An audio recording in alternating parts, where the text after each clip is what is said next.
ลงคะแนนคล้ายๆกันเนี่ย10 คนนั้นลงคะแนนติดต่อกันเหมือนกันหมดเลยเหมือนกับว่ามีโพยให้ท่านสว.พิสิทธิ์ออกมาโต้นะครับบอกว่าที่มันเหมือนกันหลายๆใบยืนยันว่าจริงๆมันก็ยังเป็นไปได้นะคุณก็เลือกกันเองก่อนแล้วก็ไปเลือกไขว้ใช่ไหมไอ้สิ่งเหล่านี้มันจัดตั้งได้หมดแหละไอ้ซ้ำประเภทแบบนี้แบบนี้ผมว่ามันน่าสงสัยมันผิดปกติ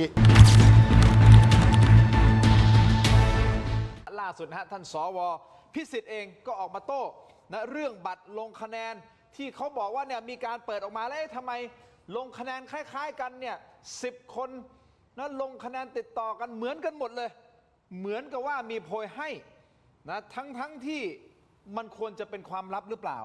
ท่านสว.พิสิทธิ์ออกมาโต้นะครับบอกว่าที่มันเหมือนกันหลายๆใบยืนยันว่าจริงๆมันก็ยังเป็นไปได้นะไม่ใช่เป็นไปไม่ได้นะครับมันเป็นไปได้ครับส่วนด้านกวนของสว.อำนาจเจริญคุณผู้ชมครับก็มีการหอบหลักฐานเข้าไปแจ้งความดำเนินคดีกับคุณยิ่งชีพไอลอนี่นะฮะที่คุณยิ่งชีพออกมาพาดพิงบอกว่าคุณขาดคุณสมบัติการเป็นสว.หรือเปล่าเพราะว่าไปลงสมัครผิดกลุ่มหรือเปล่าและยังมีการตัดพ้อด้วยนะครับบอกว่าเนี่ยทำไมคุณยิ่งชีพหรือใครก็แล้วแต่เหมือนเป็นการด้อยค่าอาชีพคนอื่นนะฮะ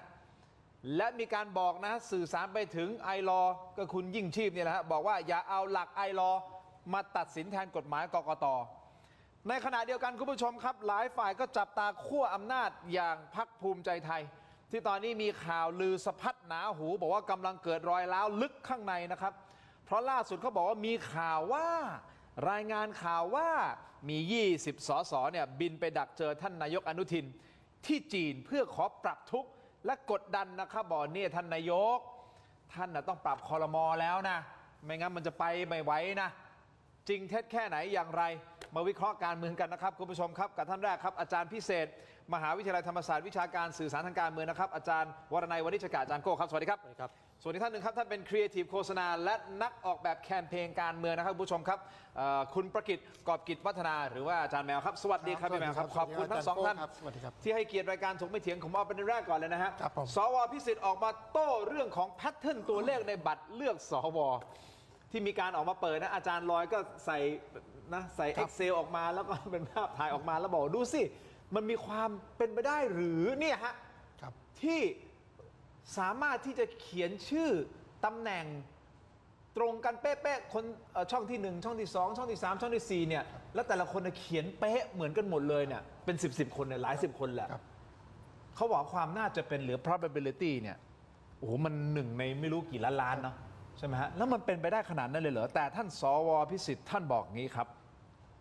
ท่านให้สัมภาษณ์ในรายการกรรมกรข่าวคุยนอกจอของพี่สรยุทธ สุทัศนจินดานะครับท่านบอกถึงตัวเลขในบัตรเลือกตั้งสว.ที่พบว่ามีแพทเทิร์นลงคะแนนเรียงลำดับเหมือนกันจำนวน10 คนโดยมีการยกตัวอย่างทฤษฎี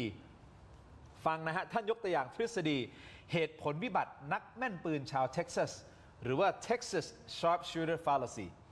สรุปง่ายๆก็คือว่าคุณรู้อยู่แล้วว่าสว.คนไหนได้คะแนนเท่าไหร่แต่ก็พยายามจะจับเชื่อมโยงข้อมูลเพื่อยืนยันว่าสิ่งที่คุณคิดเป็นสิ่งที่ถูกต้องและมีการย้ำว่าตราบใดที่มีความน่าจะเป็นก็ไม่ได้แปลว่ามันจะเป็นไปไม่ได้และทิ้งท้ายนะครับถึงคุณพฤทธิ์เลยนะฮะท่านรองหัวหน้าพรรคประชาชนบอกว่าคุณพฤทธิ์คงจะทำเหมือนทีเซอร์หนังตัวอย่างหรือเปล่าก่อนเปิดสมัยประชุมอภิปรายไม่ไว้วางใจหรือเปล่าไม่รู้ตอนจบเนี่ยพระเอกจะติดคุกหรือตายอันนี้ตอบไม่ได้โอ้โหสวนแบบแรงๆเลยนะครับความน่าจะเป็นผมไม่แน่ใจว่าทั้งอาจารย์โก้อาจารย์แมวติดตามประเด็นเรื่องของสบมากน้อยแค่ไหนผมเชื่อว่าตามอยู่แล้วแหละความน่าจะเป็นมันเป็นไปได้ขนาดนั้นหรือเปล่าที่สามารถที่จะมีคนเขียนเบอร์ที่เลือกเนี่ยตรงกันแล้วตำแหน่งเรียงลำดับเหมือนกันเนี่ยเป็น10 คนน่ะพี่มาคิดว่าไงครับคือสำหรับผมอย่างนี้นะครับคือเรื่องการเลือกตั้งสวครั้งที่ผ่านมาเนี่ยจริงๆผมได้มีส่วนเข้าไปเกี่ยวข้องด้วยส่วนหนึ่งนะเพราะว่าผมเป็นอย่างนี้ผมเกี่ยวข้องยังไงเดี๋ยวคุณแมวเคลียร์หน่อยเคยประกาศตัวว่าลงสมัครเป็นสวนะครับในสายสาขาศิลปวัฒนธรรมนะครับแล้วก็ได้มีประสบการณ์ร่วมในการที่ไปเป็นตัวก็เลยไปคืออย่างนี้การเลือกตั้งสวคราวนี้มันเป็นการเลือกตั้งกันเองในระหว่างผู้สมัคร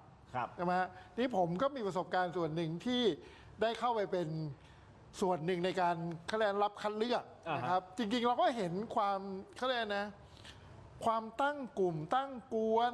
ความใส่เสื้อเดรสโค้ดการเขาเรียกนะความผิดปกติ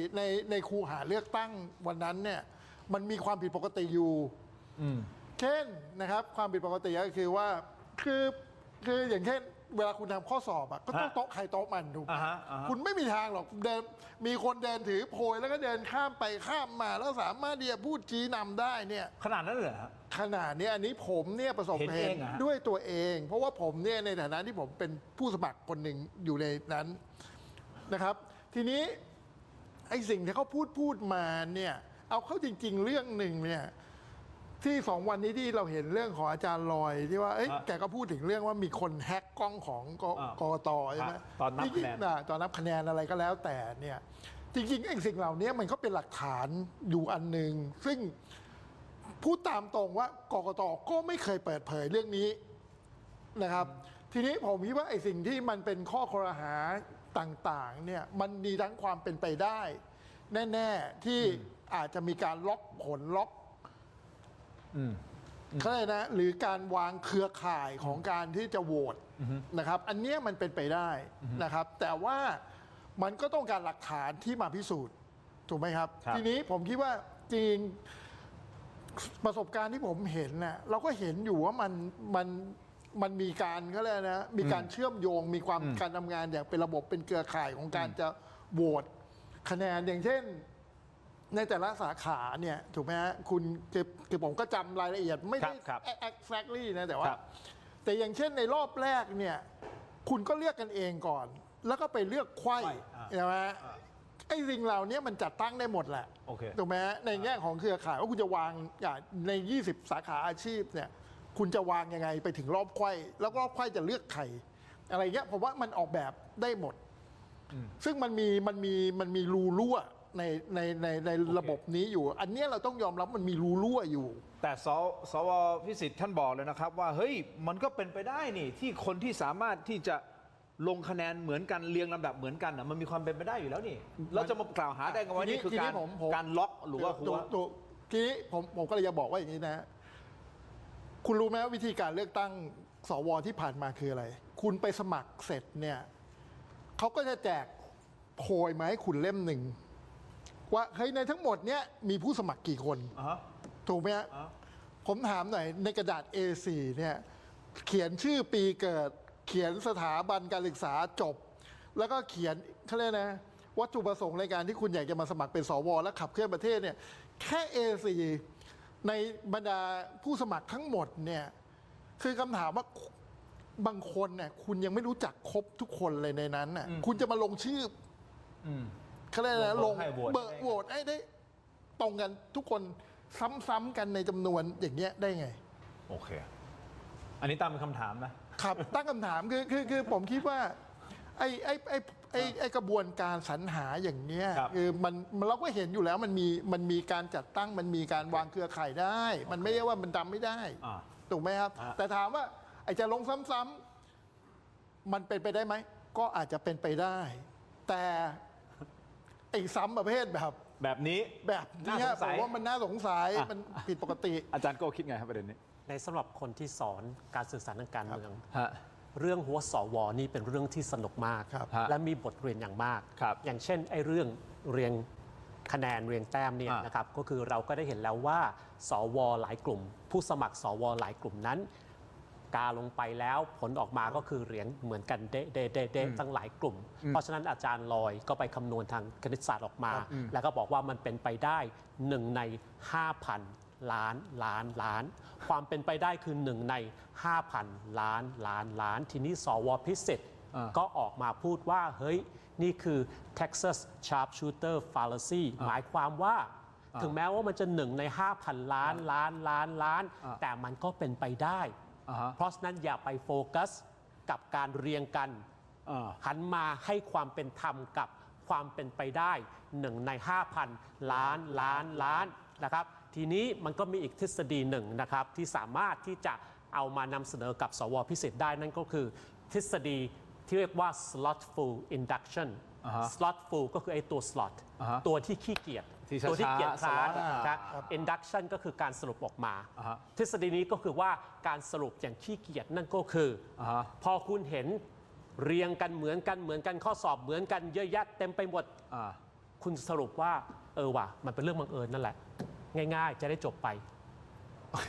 โอเค slotful induction อันนี้อีกทฤษฎีนึงนะ อีกทฤษฎีหนึ่งเพราะฉะนั้นสวพิสิทธิ์อาจจะ slotful induction มากเกินไปที่เห็น pattern ที่ชัดเจนขนาดนี้ แล้วบอก ใช่ไหม ว่า ครับภาพที่คุณแสงเมื่อกี้สีเหลืองไฮไลท์มันชัดเจนมากมันชัดเจนแบบชัดใสแจ๋วโปร่งใสอย่างมาก เวลาคุณเห็นแล้วคุณบอกว่าไม่มีอะไรหรอกเรื่องบังเอิญอันนี้คือ slotful induction แต่ในความเป็นธรรมของ ที่ ท่านส เกียร ว จะไปคิดกับมัน โอเคขี้เกียจแต่ให้ความเป็นธรรมท่านสวมันก็มีโอกาสเป็นไปได้นี่ถูกต้องไหมฮะไม่ได้แปลว่ามันเป็นไปไม่ได้ถูกไหม ถูกต้องครับมันมีโอกาสเป็นไปได้1 ใน